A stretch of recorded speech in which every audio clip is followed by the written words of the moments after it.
Il faut savoir Franz-Olivier qu'un Gisbert mec avec comme Chard d'autres à l'époque avait une espèce de fatwa sur lui. Il était toujours accompagné de 2 gardes du corps, 2 policiers. Toute sa vie, quand on allait au resto, il y avait 2 mecs qui mangeaient à côté de nous. Enfin, je veux dire, et il continue à bosser et il va continuer, il a intérêt à continuer. Et ce genre d'événement donne encore envie de continuer, en fait. C'est ça, il ne faut pas s'arrêter. Nicolas, puis Franz-Olivier Gisbert. Juste un mot, je voulais prolonger ce qu'avait dit Franz-Olivier Gisbert. Les trois événements... Que se passe-t-il? Enfin, pardon, Nicolas, de vous interrompre, mais votre émotion... Non, mais c'est pas la peine d'aller regarder sur Internet les saloperies qui peuvent y être diffusées. Enfin, non, sincèrement, c'est pas ça, c'est qu'on vient d'apprendre la mort de Charme, en fait. Bon, et de Cabu. Le Point vient d'apprendre la mort de Charb et de Cabu. C'est pas encore confirmé. On comprend évidemment le choc. Tout ça sont des amis. Alors évidemment, on peut pas être très objectif parce que Cabu, on réveillonnait ensemble, vous voyez. Donc on est forcément très ému. Monsieur, très sincèrement, je comprends votre émotion. On vous libère si vous voulez filer, rejoindre vos amis, avoir des proches au téléphone. Je comprends entièrement que vous soyez sous le choc. Merci infiniment d'avoir été avec nous. Merci. Mathieu, vous êtes ici chez vous. Je comprends entièrement que vous vouliez nous quitter. Je vous embrasse. Je vous embrasse fort. Ciao.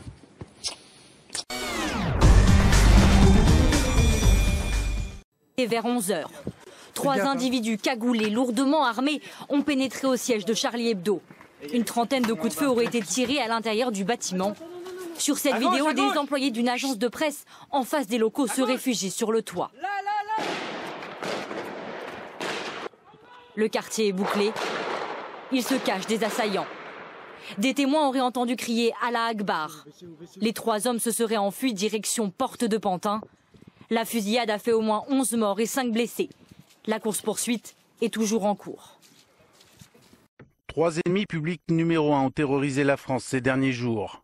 Les frères Chérif et Saïd Kouachi et Amédi Koulibaly ont semé la mort dans tout Paris. 3 hommes au destin liés, précipités de la petite délinquance au terrorisme par l'islam radical. Chérif, le plus jeune des Kouachi, est endoctriné dès 2003 au sein de la filière des buts de Chaumont. Il rencontre Amédi Koulibaly qui oscille entre prison et tentative de réinsertion 2 ans plus tard à Fleury-Mérogis, en prison.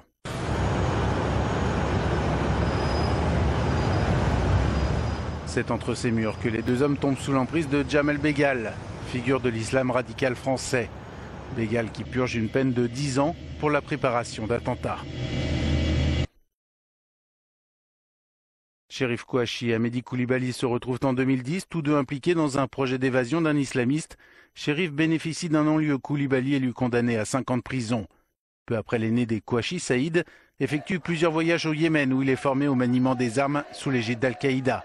Son frère a d'ailleurs déclaré pendant la prise d'otage avoir été financé par la branche yéménite de l'organisation. D'autres sources le disent proche de l'État islamique, dont s'est revendiqué Koulibaly.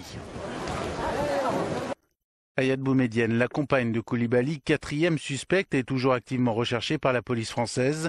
Très proche d'Izana Hamid, l'épouse de Chérif Kouachi, elle aurait permis aux 2 hommes de rester en contact ces derniers mois, afin de synchroniser les attentats les plus meurtriers de ces 50 dernières années. Et Josiane Balasco nous rejoint pour évoquer leur mémoire et réagir à cette horreur. Bonjour Josiane. Oui, je suis dévastée parce que ce sont des gens que j'admire, qui étaient drôles, qui représentaient la liberté de penser, qui représentaient et se savait menacer. Charb avait toujours, même si on se foutait parfois un peu de sa gueule parce qu'il avait ses 2 gardes du corps, mais c'était vrai. Il était vraiment menacé déjà pour des faits qui remontaient à longtemps. Et là, ce matin, quand j'ai appris qu'il était parti, qu'ils avaient tué cette liberté de penser, qu'il avait tué un ami et d'autres, je suis dévastée. Et ensuite, je me dis, on est en état de guerre et il faut pas céder. Il faut pas céder à la panique. Il faut pas céder à la peur parce que c'est leur fonds de commerce, la peur. Donc, il y a juste de la douleur de perdre des gens formidables, des gens qui étaient vraiment quelque chose d'important, qui était un souffle, une liberté pour la France. Moi, je sais que je n'ai pas de nouvelles de mon très cher ami Patrick Pelou. Je ne sais pas s'il faisait partie du comité de rédaction. Je ne sais pas s'il est blessé. Je ne sais pas s'il y était. Je sais qu'il faisait partie de la rédaction de Charlie Hebdo. Ce que je me dis, c'est que maintenant, il faut se dire qu'on est en état de guerre. C'est pas juste, ce n'est pas par hasard et qu'on risque pas de se trouver là par hasard. Oui, on est en état de guerre et c'est grâce à des prises de parole comme la vôtre.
Écoutez, John Kerry qui s'exprime en français, c'est exceptionnel. Universel. Il arrive que ces principes soient attaqués, mais jamais ils ne pourront être éradiqués, parce que partout dans le monde, des hommes et des femmes se dresseront toujours avec courage contre l'intimidation et la terreur que voudraient reprendre ceux qui cherchent et les détruire. Je suis d'accord avec l'imam de France qui a dit aujourd'hui que les journalistes assassinés sont des martyrs de la liberté. Les assassins ont proclamé aujourd'hui que Charlie Hebdo est mort. Soyez sûrs d'une chose, ils ont tort. Aujourd'hui, demain, à Paris, en France et à travers le monde, le pouvoir de la liberté d'expression vaincra dans la lutte contre l'obscurantisme. Rendre hommage hier aux victimes des attaques terroristes de Paris par une minute de silence. Après une visite spontanée à l'ambassade de France jeudi, c'est depuis le Tennessee que le président Obama a une nouvelle fois témoigné le soutien de son pays à la France. Et je veux que les Français sachent que les États-Unis sont à leurs côtés aujourd'hui et le seront demain. Nos pensées et nos prières vont aux familles qui ont été directement affectées. Nous sommes en deuil avec vous, nous nous battons côte à côte pour défendre nos valeurs, les valeurs que nous partageons, des valeurs universelles qui font de nous des amis et des alliés.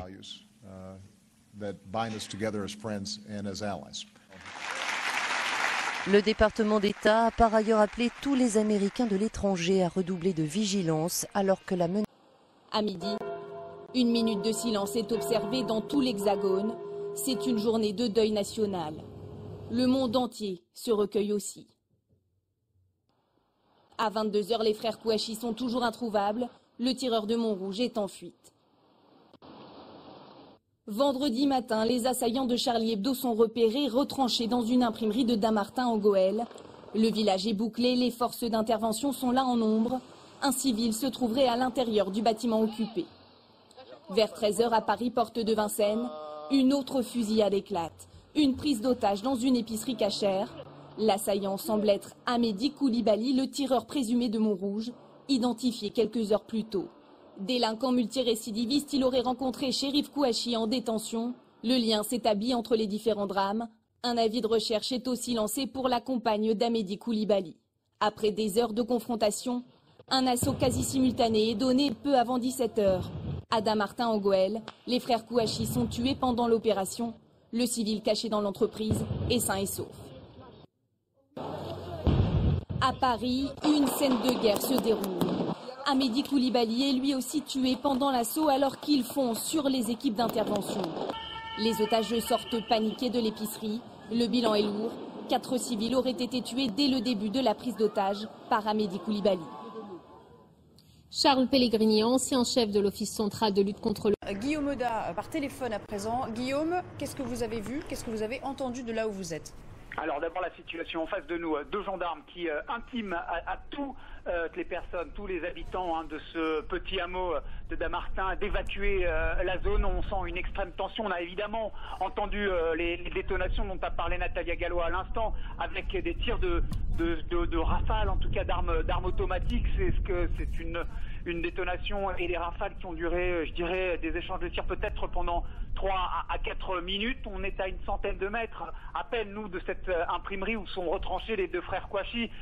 On a vu, en observant la zone et en se baladant dans la zone, des snipers qui sont postés sur tous les toits alentours et qui tentent probablement maintenant de donner l'assaut final où sont retranchés les frères Kouachi. Je sais qu'un processus de négociation avait été engagé aux alentours de midi. Ça fait maintenant 8 heures, 8 heures que sont retranchés ces 2 frères Kouachi. Ce que je peux vous dire, c'est qu'en face de moi, il y a des gendarmes qui véritablement nous empêchent maintenant d'avancer au plus près. On est à une centaine de mètres, encore une fois, de cette imprimerie où sont retranchés les frères Kouachi. De fortes détonations, des tirs de rafale d'armes automatiques et maintenant silence depuis 2 minutes.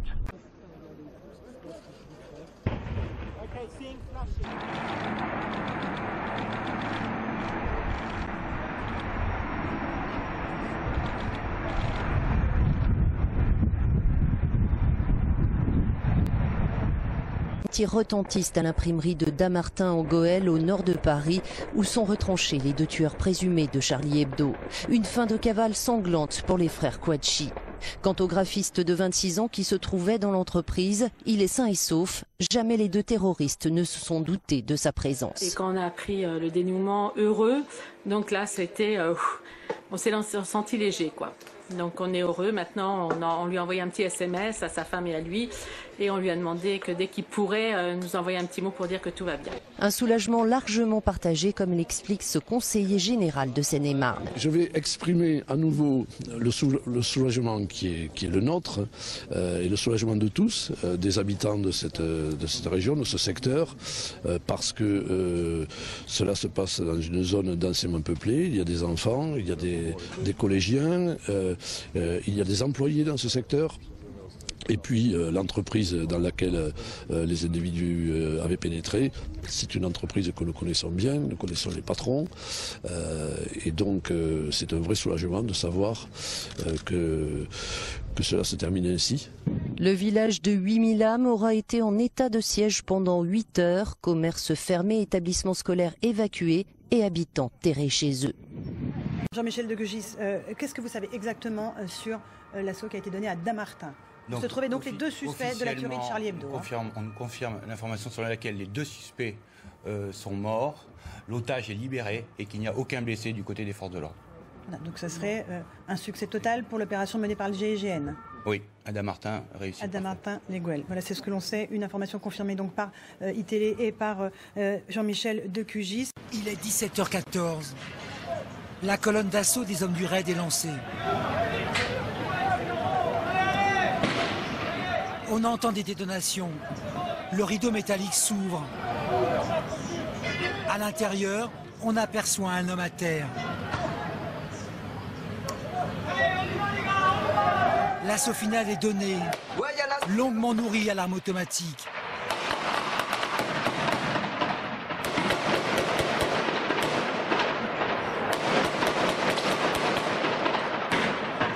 Au fond du magasin, on peut apercevoir un homme surgir. Des grenades sont lancées pour stopper sa route. Le forcené armé est immédiatement stoppé par des dizaines de coups de feu. Les otages peuvent enfin sortir de l'enfer, se mettre à l'abri.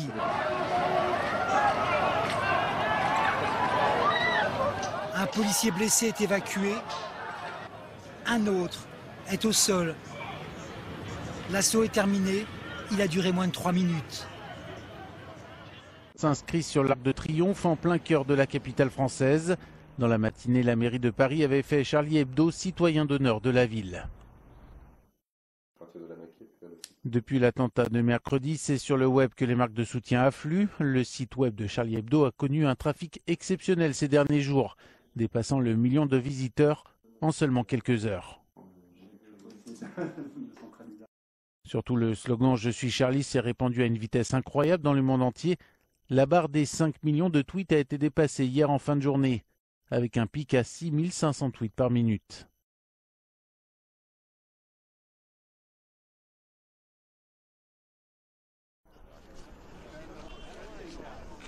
Enfin, les marques de soutien avaient également fleuri dans les rues du monde entier ces derniers jours, comme ici à Philadelphie aux États-Unis. Au total, ce sont des centaines de milliers de Charlie qui avaient choisi de se rassembler de par le monde.